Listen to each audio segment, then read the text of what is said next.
and today we are talking about defining the term woman. The third step, withdrawal of guardianship, is stated in the Arabic text with the phrase dribuhunna. This is conventionally understood to mean to beat them, either by a slap of the hand, or a punch with the fist, or a blow with a stick. What has escaped most traditional exegetes is that the fact that the verb daraba is so polyvalent that it is ridiculous to reduce it to a meaning to the physical act of beating. A few examples will prove this point. Daraba huqna, to means to give an injection. Daraba fil ard, to travel the world. Daraba dariba, to impose a tax. Daraba mathalan means to apply a proverb, and daraba mathalan to quote an example. How on earth could scholars like al-Suyoti think that to beat or to strike is the only possible rendering of the verb daraba? Did they not consult the example of the Prophet, who, after he heard that his companion had applied this verse too literally by beating their female slaves, rebuked them, saying, "Do not beat Allah's maidens," provided that this hadith is sound? Did the executives really think that Muhammad would so unashamedly contradict Allah's command of chapter 4, verse 34? Beat them? In reality, there is no contradiction between the Prophet's interdiction not to beat women and Allah's verse 4:34, which does not talk of physical punishment at all. To say that وَضْرِبُهُنَّ literally means beat your wives is a scandalous example of male-biased exegetes, because of the fact that the male chauvinism was culturally incubated, enacted, and tolerated at the time of their writing. Traditional exegetes like al-Suyoti were bound to make the most misogynist reading of the verse and project their hostility to women onto the text. Little has been done to change this attitude. Some attempts have been made to explain beating as a slight touch on the woman's arm or face, or even more bizarre, as a gentle tap with a toothpick. However hard people have tried to present the beating as less harsh form of corporal punishment, the tendency to denigrate women as a different kind of house pet which needs to be domesticated and, if required, disciplined, did not change. This goes entirely against the way in which nushuz, a woman, is treated in other countries of the world. Men can always take a firm stand against women who hotly refuse to cooperate with other men and women without using violence, and this is exactly what the verse suggests. If women abuse the gifts and the talents of qawama, in other words, responsibility, of which Allah has given to them more than others, and if they squander their potential for leadership, their intellectual skills, or their financial resources, one should warn them. 2, reduce contact with them. 3, establish a firm but non-aggressive and non-violent resistance against their issues. If all of this fails, the book recommends the possibility of arbitration in the verse that follows. If you fear breach between them, appoint 2 arbiters, one from his family and one from the other. If they wish for peace, God will cause their reconciliation, for God has full knowledge and is acquainted with all things. Nisa 35.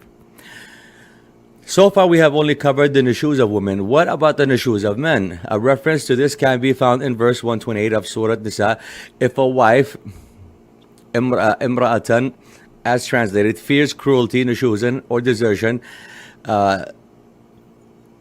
on her husband's part, there is no blame on them if they arrange an amicable settlement between themselves, and such settlements is best, even though men's souls are swayed by greed. But if you do good and practice self-restraint, God is well acquainted with all that you do. Nisa 128. The text does not use the sexually charged term for wife or husband, zoj, zoja, but use the term imra, at unwoman, and ba'al, non-conjugal partner. Both terms describe a wider category of relationship than zoj, zoja. The term used to describe the object of a woman's fear is ba'al, partner, which is not identical with zoj, her conjugal husband. In the context of family relationship, al-ba'al connotes someone who earns a living, who eats, drinks, plays with the children, and has close contact with each member of the family. If such a ba'al marries a woman of the family, he becomes a zawj, her conjugal husband. Every zawj husband is legally so a ba'al, but not every ba'al is a zawj husband with whom she has sexual intercourse. One may describe the ba'al relationship between a woman and a man as non-sexual, as a friendship or acquaintance that has no sexual implications. Even between sexually active spouses, there might be the ba'al moment, that when they cannot exchange intimacies, for example, in front of their children or in public. As a husband who has become too old to have sex resumes the status of a ba'al he had before he married his wife, even though legally he remains the husband of his wife. The following verse makes it clear that zawj refers to those who have illicit sexual intercourse with their wives, and those who guard their lower private parts except from their wives and what their right hands possesses, azwajuhum. For these they are not blameworthy. Mu'minun 5 and 6, verses 5 and 6. In contrast, the text uses ba'al when it refers to men in front of whom a woman does not need to cover her private parts because no sexual complications are to be feared. They should not display their bodily beauty, zinatuhunna, except to their husbands, libu'ulatuhunna, their fathers, their husbands' fathers, abu bu'ulatuhunna, an-nur 31. The verse lists a woman's male relatives to whom she is not prohibited to show her zina, to her brother, her father, her son, the father of her husband, and so forth.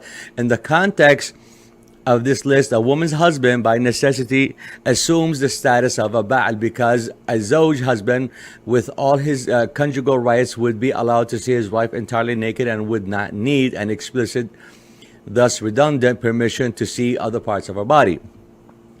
Verse 72 of Surah Hud gives us an example of how precisely the book distinguishes between zawj and ba'al. We notice how Abraham, when he had passed his sexually active years, was now called by his wife her ba'al, husband, not any longer her zawj, husband. She said, alas for me, shall I bear a child, seeing I am an old woman and my husband here, ba'al, is an old man? Hud 72. Another example can be found in Baqarah 228, in which divorced husbands are categorized as ba'al, not as zawj, since it is clear that they have ceased to have sexual intercourse with their former wives. Divorced women shall wait concerning themselves for 3 monthly periods, nor it is lawful for them to hide what God has created in their wombs if they have faith in God and the last day, and their husbands, woman and Islamic law, ba'ulatuhunna, have the better right to take them back in that period. Baqarah 228. Divorced husbands may still have close contacts to their divorced wives and their children. They may even continue to be the breadwinner of the family, and in some cases they may even still live in the same house as the rest of the family, but mostly their sexual intimacy and their former wives with their former wives has stopped. The term that uniquely signifies this special relationship between a man and woman is ba'al. Since the verses in question, chapter 4, verse 128, uses the term ba'al, not zawj, we can now safely say that, contrary to the public beliefs, it does not discuss the sexual relationship between a wife and her husband. Instead, it addresses a woman's social relationship with the ba'al, provider of the family, who possesses qawam. Two things that can put a strain on such a relationship are mentioned. Number 3, nushuz. A man becomes a despot and a tyrant to his family, which results in complete loss of freedom. The woman is not allowed, without his prior consent, to do anything in the household, not even the smallest thing of everyday life. Good leadership, qawama, is thus lost and has turned into bad leadership. Number 4, neglect.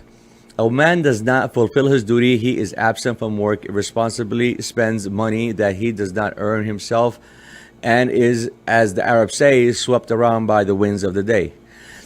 A woman can respond to this dreadful situation in 2 ways. She can accept it and regard it as God-given.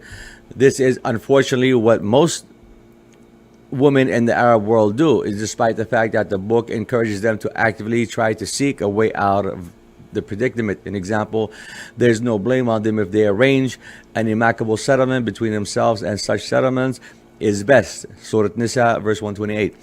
Or alternatively, she can refuse to accept it and strongly object to his lack of respect, his despotic attitudes, and his neglect of his family duties.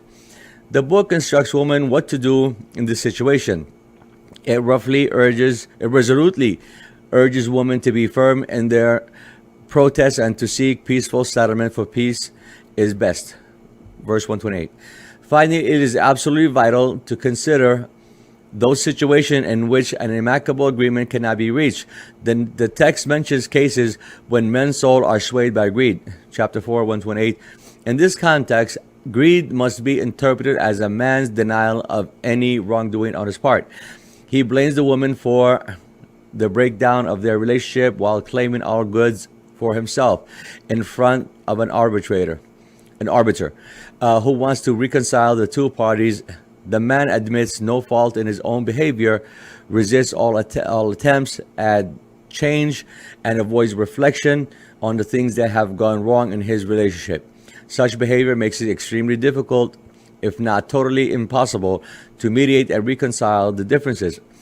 And it is most intriguing to see that our verses ends with Allah's encouragement to practice self-restraint, and that the next verse, chapter 4, verse 129, continues the theme by advising against the practice of polygamy. It is as if polygamy is seen as one of the reasons why men forget their duties and neglect their families. But if you do good and practice self-restraint, God is well acquainted with all that you do. Nisa 128. You are never able to be fair and just as between women, even if it is your ardent desire, but turn not away from a woman altogether, so as to leave her as it were hanging in the air. If you come to a friendly understanding and practice self-restraint, God is oft forgiving, most merciful. Nisa 129. It should be stressed again that the problem of injustice between women is not primarily sexual negligence. Injustice is caused by negligence regarding all the other aspects of family life: care for children, support of elderly people in the family, provisions of food and clothes, mortgage payments, and so on. This is exactly how the previous verse defined men's nushuz and neglect as the two reasons why men have lost their qawama. The use of the conditional phrase, but if you do good, in chapter 4, verse 128, indicates that Allah accepts that reconciliation is only a possibility and not a foregone conclusion. Many things can go wrong at this stage, and even if it is preferable that a family stay together, it cannot always be achieved by all the will in the world. The next verse, chapter 4, verse 130, confirms that at some junctures, separation is inevitable. But if they disagree and must part, God will provide abundance for all from His all-reaching bounty, for God is He that cares for all and is wise. Nisa 130. Again, the position of women provides the rationale for this verse. If they had been treated badly, if men have been cruel to them or have neglected them, it is they who are entitled to ask for a divorce and request a share or half of their husband's possessions, and not only the remainder of their bridal gift as a compensation paid to them as divorced women because of their status as co-partners and carried a load of their responsibilities. We believe that current divorce practices are intolerable. Ironically, imams and preachers keep enthusiastically praising the role of women in Islam, presenting them as equal partners of men and as enjoying the same right as men, both in public life and at home. But as soon as divorce procedures are mentioned, all such talk of equality suddenly stops. Women are no longer equal partners, and it is soon forgotten that they own a share or half of the man's property. Depends on how they help and what they've sacrificed, what have done. What is granted to a divorced woman, if she gets anything at all, is just what remains of her dowry, even if it is sometimes no more than a ring made of nickel. For a woman to demand a divorce is still seen as an affront, a deviation, a crime that must not be rewarded by any form of financial support. Hence, divorced women very often end up with nothing at all. We believe, however, that women have every right to ask for divorce if they have been treated badly in the shoes or suffered because of their husband's negligence. إعراض.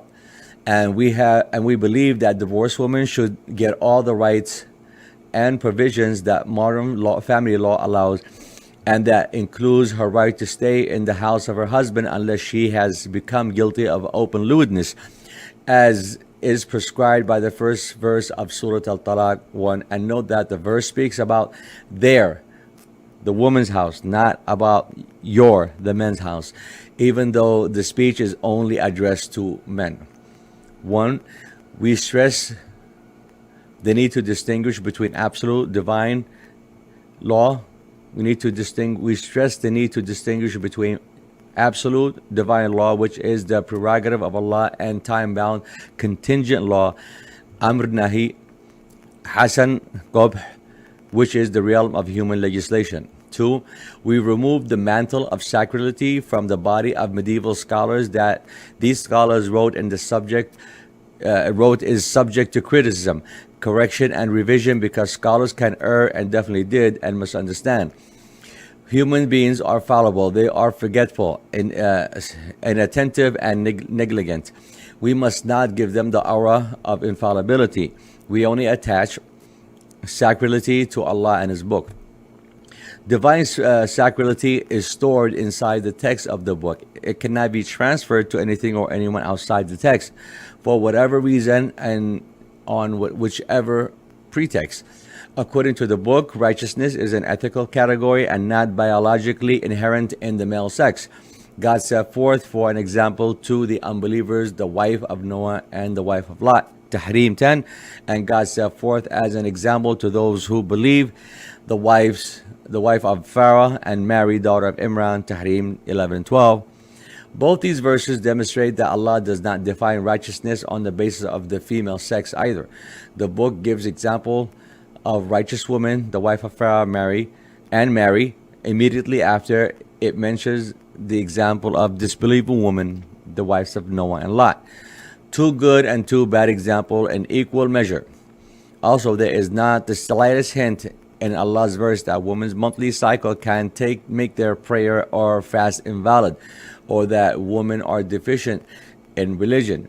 Religion is bigger than prayer and fast, and Allah is above such petty notions that claim that female menstruation, so vital for the preservation and procreation of the human race, would make women religiously and spiritually inferior. The truth is that the male chauvinist studies of medieval exegetes and Hadith scholars reflect the influence of the social condition of their times. One influence was the existence of slavery in Arab Muslim society. It is well known that in ancient Arabia, only free women wore the headscarf in order to distinguish them from bareheaded slave girls. Today, slavery has disappeared, and so has the necessity to differentiate between free women from slave girls. Some people argue that what has survived until today is the proper legal tradition of free women, which should be the norm. Women should go veiled.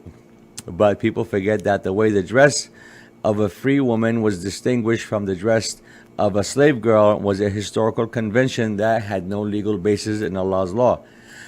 Also, it was neither logical nor theologically sound to demand that the slave girl should not wear the hijab. Because if it is true that a woman's body and face focus causes fitna, social and sexual disturbance among men, all women in society, including slave girls, should have been asked to wear hijab. How can anyone justify a law that puts free women under a veil to avoid sexual arousal, while most attractive slave girls were left unrestricted to wander bareheaded up and down the street, free to cause fitna among men? Such contradiction proves our point that anyone who fabricates ideas that women cause fitna of men ultimately reiterates the misogynist rendering of the paradise story. Eve tempts Adam. They ignore that the book contradicts this account Medieval Arab society created the milieu in which it was possible to present social convention as if they were religious norm, created a fatal confusion between patriarchal culture and religious ethics, a confusion that still exists today. Ideas of honor, sharaf, nahwa, dignity, ird, manhood, and respectability, shahama, have no textual basis in the book, and yet they are constantly focused into the religious discourse as if they represent the pinnacle of Islamic morals. The same is unfortunately true for the current debate about the hijab, because even though there is very little evidence for it in Allah's revelation, the veil has been portrayed as the ultimate pillar of Islamic dress code, while in reality it is just a cultural convention that people introduced centuries ago.